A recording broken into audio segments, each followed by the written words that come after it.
اللہ تبارک و تعالی نے حضرت موسیٰ علیہ السلام سے کہا اور ان کو وحی بھیجی کہ جو بندہ بھی گنہگار اور بہت زیادہ گنہگار انسان اس بندے کی جنازے کی نماز پڑھے گا، اللہ تبارک و تعالی ان کی مغفرت فرما دے گا۔ یہ عجیب قسم کی خوشخبری تھی جو اللہ تبارک و تعالی نے حضرت موسیٰ علیہ السلام کو بھیجی تھی۔ تو موسیٰ علیہ السلام نے قوم میں اعلان کر دیا اور کہا کہ اے میری قوم کے لوگ، اللہ نے کہا ہے کہ ایک ایسا بندہ جس کا انتقال ہو گیا ہے، جو لوگ اس کی جنازے کی نماز میں شریک ہوں گے، کفن دفن میں شریک ہوں گے، اللہ ان ساروں کی مغفرت فرما دے گا، اور جن کے گناہ بہت زیادہ ہیں ان سب کی بھی مغفرت فرما دے گا۔ بنی اسرائیل میں ایک ہنگامہ ہو گیا اور تمام کے تمام لوگ وقت کے نبی کی بات کو سن کر اور وقت کے نبی کی منہ سے نکلی ہوئی خوشخبری سن کر موسیٰ علیہ السلام کے ساتھ ہو لیے اور ان کے ساتھ ساتھ شہر سے باہر نکلے۔ تو دیکھا کہ ایک نوجوان ہے جو مر گیا ہے، جس کا انتقال ہو گیا ہے۔ اللہ تبارک و تعالی نے اسی کے لیے خوشخبری رکھی ہے۔ لیکن موسیٰ علیہ السلام کی قوم کے لوگوں نے سوال کیا کہ موسیٰ، آپ نہیں جانتے یہ نوجوان جس کے پاس ہم آج کھڑے ہیں اور اس وقت ان کے جنازے میں شریک ہونا چاہتے ہیں، یہ تو ہماری قوم کا بہت ہی بڑا پاپی اور گنہگار، بلکہ اگر کہا جائے تو سب سے بڑا گنہگار نوجوان تھا، اور تنبیہ کرنے کے باوجود، منع کرنے کے باوجود جب انہوں نے گناہوں سے توبہ نہیں کیا، گناہوں سے باز نہیں آیا، تو شہر کے لوگ مل کر اس کو شہر سے باہر نکال دیا، اور یہ شہر کے دروازے سے باہر ہی زندگی گزار رہا تھا۔ تو موسیٰ، بات یہ ہے کہ یہ آدمی اور یہ نوجوان اتنا بڑا گنہگار اور اس کے جنازے میں شریک ہونے سے اللہ کس طرح تمام کے تمام کی مغفرت فرما دے گا، حالانکہ قوم کا ایک ایک آدمی جانتا ہے اور بچہ بچہ جانتا ہے کہ یہ بڑا گنہگار اور مجرم اور پاپی ہے، اور شاید کوئی گناہ ایسا ہو کہ اس نوجوان نے چھوڑا ہو،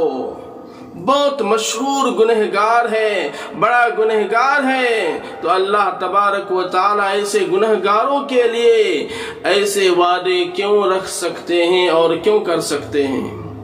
تو موسیٰ علیہ السلام تو اللہ کے نبی تھے، کلیم اللہ تھے، اللہ سے بات کرتے تھے۔ موسیٰ علیہ السلام نے فوراً لوگوں کی فریاد کو اور بات کو اللہ تک پہنچایا اور کہا کہ اللہ، ہماری قوم کا یہ کہنا ہے کہ جن کو گناہ کی وجہ سے لوگوں نے شہر سے نکالا ہے اور اس کے بعد وہ آدمی مر گیا، تو پھر اس کے جنازے میں شریک ہونے پر اتنے وعدے کیوں ہیں؟ تو اللہ تبارک و تعالی نے کہا، اور واقعہ اللہ تبارک و تعالی نے کہا کہ موسیٰ، تم نہیں جانتے یہ گنہگار جب گناہوں سے باز نہیں آیا اور شہر کے لوگوں نے ان کو شہر سے نکال دیا اور یہ شہر کے دروازے کے باہر اور شہر سے دور جو ہے زندگی گزارنے لگا، تو یہ بیمار پڑ گیا، اور جب بیمار پڑ گیا تو اس کی موت کا وقت قریب آ گیا، اور پھر ایسی حالت ہوئی کہ اس کو یقین ہو گیا کہ اب میں بچنے والا نہیں ہوں۔ آگے پیچھے دیکھا، آس پاس میں دیکھا، کوئی رشتہ دار نہیں، کوئی مددگار نہیں۔ اسے بہت مایوسی ہوئی، تکلیف ہوئی، اور بہت افسوس ہوا کہ کاش ہم اگر توبہ کر لیتے تو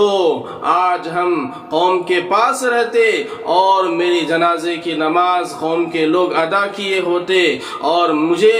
اس پریشانی کی حالت ہے، اس قسم پرسی کی حالت میں میری موت نہیں آتی۔ تو بات یہ ہے میرے بزرگوں اور دوستوں، اللہ تبارک و تعالیٰ نے فرمایا کہ جب ایسی حالت میں اس کی موت آ رہی تھی کہ وہ بے سہارا تھا، دکھا ہوا دل والا تھا، تو اے موسیٰ اس نے ہم سے فریاد کیا کہ اے اللہ، آپ کے عذاب دینے سے آپ کی خدائی میں اور آپ کی کبریائی میں اور آپ کی بزرگی میں کوئی اضافہ نہیں ہو جائے گا، اور آپ اگر مجھے معاف کر دیں گے تو آپ کے رحم و کرم میں کچھ کمی نہیں آ جائے گی۔ اے اللہ، آج جب کہ میں بے سہارا ہوں، میرے اپنے بھی نہیں ہیں، بیگانے بھی نہیں ہیں، کوئی انسان نہیں ہے، لوگ مجھ سے دور ہو گئے ہیں، لوگوں نے مجھے تنہا چھوڑ دیا ہے، تو اے اللہ اب میں توبہ کرتا ہوں، گناہوں سے توبہ کرتا ہوں، میری توبہ کو قبول فرما، مجھے معاف فرما۔ اے موسیٰ، جب وہ بندہ اس طرح دکھے ہوئے دل کے ساتھ اور دکھے ہوئے الفاظ کے ساتھ فریاد کرنے لگا تو میری خدائی کو غیرت آئی، اور میری خدائی کو غیرت آئی تو مجھے یہ غیرت آئی کہ ایک بندہ ایسی پریشانی کی حالت میں، تنہائی کی حالت میں مجھ سے فریاد کر رہا ہے اور میں اس کی دعا قبول نہیں کر رہا ہوں، تو اے موسیٰ میں نے ان کی دعا کو قبول کر لیا۔ جب وہ بندہ کہا کہ اللہ میری مغفرت فرما، اس کی حالت ایسی تھی اگر وہ اس کے ساتھ ساتھ یہ بھی کہتا کہ اے اللہ میرے ساتھ تمام قوم کی مغفرت فرما، تو میں پوری قوم کو اور لوگوں کو بھی معاف کر دیتا۔ تو میرے بزرگوں اور دوستوں اور ماؤں بہنوں، یہ رمضان کا مقدس مہینہ چل رہا ہے، کئی دن باقی ہیں، ہم بھی گنہگار ہیں، پاپی ہیں، کوئی انسان یہ دعویٰ نہیں کر سکتا کہ وہ گنہگار نہیں، گناہوں سے پاک اور صاف تو صرف اللہ کی ذات ہے، اور گناہوں سے پاک تو صرف انبیاء کہتے ہیں۔ نبی فرماتے ہیں کہ جو بھی آدمی ہے وہ گنہگار ہوگا، گناہ انسان کی فطرت ہے، گناہ انسان کی فطرت ہے، لیکن گناہ اللہ معاف کرنا چاہتا ہے۔ آپ معافی مانگیں گے اللہ سے، اللہ گناہ معاف تو کر دے گا، لیکن گناہ کی وجہ سے حالات بھی آتے ہیں۔ تو اس رمضان کے مقدس مہینے میں ہمیں یہ چاہیے کہ ہم گناہوں کی معافی مانگیں۔ جب اللہ اتنے بڑے پاپی اور مجرم کو معاف کر سکتے ہیں کہ قوم کا ایک ایک آدمی اور بچہ بچہ اس کے پاپ اور گناہ کو جانتا ہے، پھر بھی اس نے جب اللہ سے رو رو کر کے دعا کیا تو اللہ نے معاف ہی نہیں فرمایا، بلکہ موسیٰ علیہ السلام جو وقت کے نبی ہیں ان کو کہا کہ جائیے اس بندے کو نہلائیے، کفنائیے اور اس کی جنازے کی نماز پڑھیے، اور جو آدمی بھی اس کی جنازے کی نماز پڑھے گا میں ان سب کو معاف کر دوں گا۔ تو اے میرے مسلمان بھائیوں اور بہنوں، نوجوان دوستوں اور ماؤں اور بہنوں، آپ اور ہم بھی گنہگار ہیں، ہماری گناہیں چھپی ہوئی ہیں، ہماری گناہیں ہمارے دوست احباب جانتے ہیں، اپنے جانتے ہیں، چھپ کر کے گناہ کرتے ہیں، بہت کم لوگ ہماری گناہ کو جانتے ہیں، لیکن ہم بڑے پاپی اور گنہگار ہیں۔ اس کے وجہ سے اللہ تبارک و تعالی نے بڑے بڑے ظالموں کا ہم پر مسلط کر دیا ہے۔ آج ہم اندھا ہو کر کے دنیا کی دولت کے پیچھے پڑ گئے ہیں، دنیا کی عزت اور شہرت کے پیچھے پڑ گئے ہیں، اور ہمیں اسلام سے کوئی مطلب نہیں، روزوں سے کوئی مطلب نہیں، رمضان سے کوئی مطلب نہیں، تو اللہ نے ظالموں کو مسلط کر دیا ہے۔ پچھلی قوموں میں یہ ہوا کہ کبھی فرعون آتا تھا، کبھی نمرود آتا تھا، کبھی شداد آتا تھا، لیکن اب کے حالات اتنے خراب ہیں کہ اب اس دنیا میں، ہندوستان میں کئی فرعون اور کئی نمرود ایک وقت میں پائے جاتے ہیں جو مسلمانوں پر ظلم کر رہے ہیں۔ مسلمانوں کا ہندوستان میں چین کی سانس لینا دو بھر ہو گیا ہے، اور قارون ہیں جو ان کو فنڈنگ کر رہے ہیں، ان ظالموں کی فنڈنگ کر رہے ہیں۔ حامان کے جیسے لوگ ہیں جو ظالموں کو اور حکمرانوں کو، ظلم کرنے والوں کو ظلم کرنے کے مشورے اور پلان بنا رہے ہیں، اور یہ سب ہمارے اور آپ کے پاپ کی وجہ سے ہو رہا ہے۔ اللہ قرآن میں فرماتے ہیں ظہر الفساد فی البر والبحر بما کسبت ایدی الناس، کہ یہ زمین اور آسمان میں جو فساد اور فتنہ برپا ہے، ہنگامہ برپا ہے، یہ لوگوں کے کرتوت کی وجہ سے ہے۔ اسی طرح نبی صلی اللہ علیہ وسلم کی کئی حدیثوں سے معلوم ہوتا ہے کہ جب لوگ دنیا کے پیچھے پڑیں گے، نیک کاموں سے دور رہیں گے، برائی کے قریب رہیں گے، اور برا کام اور برائی اور ناچ گانا اور زنا اور شراب کھلے عام استعمال کیا جائے گا، یعنی پاپ کا زمانہ ہوگا، تو ایسے زمانے میں اللہ تبارک و تعالی ظالموں کو مسلط کریں گے۔ ایسے وقت میں مسلمان کے اچھے علماء اور نیک لوگ دعا کریں گے، لیکن اللہ ان کی دعا کو قبول نہیں کرے گا۔ تو میرے بزرگوں اور دوستوں اور نوجوان بھائیوں اور ماں اور بہنوں، میرا پیغام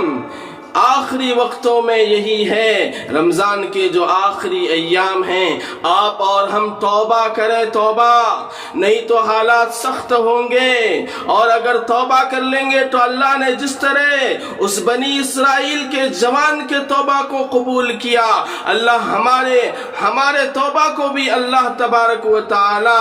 ہم سب کی توبہ کو بھی اللہ تبارک و تعالی ضرور قبول کرے گا۔ اسی لیے آخری جو چند دن ہے اس میں توبہ کریں۔ اور اس کے ساتھ ساتھ میرے دوستوں اور بزرگوں، میں آخری منٹوں میں وقتوں میں کہنا چاہتا ہوں، سب سے اخیر میں یہ عرض کرنا چاہتا ہوں کہ الحمدللہ ہم لوگوں نے بہت کوتاہی کیا، لیکن پھر بھی کافی تعداد میں لوگ نمازوں کو آئے مسجدوں میں، رمضان کے مہینے میں تراویح کو آئے، لیکن میرے دوستوں حالات اگر بدلنا چاہتے ہیں تو ان کو رمضان کے بعد بھی اسی طرح عمل کرنا پڑے گا۔ اللہ قرآن میں فرماتے ہیں وَمَا كَانَ اللَّهُ لِيُغَيِّرَ مَا بِقَوْمٍ حَتَّى يُغَيِّرُوا مَا بِأَنفُسِهِمْ، کہ جب تک، اس کو ایک شاعر کہتا ہے، خدا نے آج تک اس قوم کی حالت نہیں بدلی، نہ ہو جس کو خیال آپ اپنی حالت کے بدلنے کا۔ یعنی اللہ تو مسلمانوں کی مدد کرنا چاہتے ہیں دین پر رہنے کی وجہ سے، لیکن لوگ دیندار نہیں بن رہے ہیں، گناہوں سے توبہ نہیں کر رہے ہیں، اس لیے حالات بگڑے کے بگڑے رہیں گے۔ جب مسلمان اچھے ہو جائیں گے، جب رمضان کے بعد بھی مسلمان نمازوں کی پابندی کریں گے اور تقوی اور طہارت کو اختیار کرنے کی کوشش کریں گے، گناہوں سے بچے رہیں گے، تو انشاءاللہ یہ ظالم لوگ جو ظلم کر رہے ہیں ان کا عطا پٹا بھی ختم ہو جائے گا، اور اللہ تبارک و تعالی اچھے لوگوں پر مسلمانوں کو حکمرانی کے لیے تیار کریں گے۔ اس لیے بزرگوں اور دوستوں، رمضان کا مبارک مہینہ ہم نے عبادت کیا، اللہ کی اطاعت کیا، اور ہمیں کوئی پریشانی نہیں ہوئی۔ اسی لیے جو حضرات فارغ البال ہیں،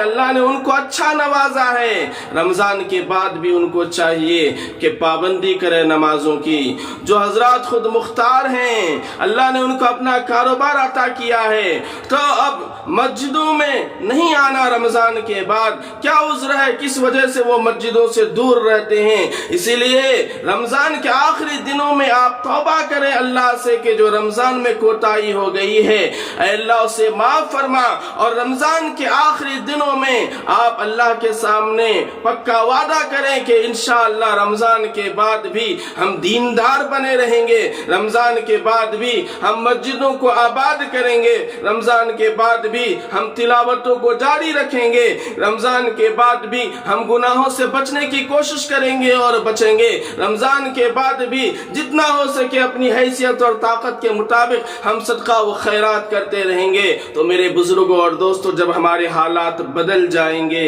تو اللہ کو ایسے بندوں اور مسلمانوں پر پیار آ جائے گا، پھر اللہ تبارک و تعالی مسلمانوں کو کس طرح مدد فرمائیں گے ہمیں معلوم نہیں۔ اللہ قرآن میں فرماتے ہیں ان تنصروا اللہ ینصرکم ویثبت اقدامکم، کہ تم اگر اللہ کی مدد کرو گے تو اللہ تمہاری مدد کرے گا، تمہارے قدم کو جما دے گا۔ مفسرین فرماتے ہیں قرآن رمضان کے معنی اور مطلب بیان کرنے والے علماء فرماتے ہیں اس آیت کا مطلب یہ ہے کہ اللہ جو مسلمانوں کو حکم دیتا ہے نماز کا، روزہ کا، صدقہ کا، خیرات کا یا نیک کام کا، جس کا حکم دیتا ہے، اگر مسلمان ان چیزوں کے ذریعے اللہ کی مدد کریں گے یعنی وہ کام کریں گے تو اللہ تبارک و تعالی ضرور مسلمانوں کی مدد کرے گا۔ آخر میں یہی گزارش ہے کہ رمضان کے مہینے میں دنیا بھر کے مظلوم مسلمانوں کے حق میں دعا کریں اور اللہ سے دعا کریں کہ ملک کے حالات پرامن رہیں اور اللہ ہم سب کو سکون اور اطمینان کے ساتھ عید منانے کی توفیق عطا فرمائے۔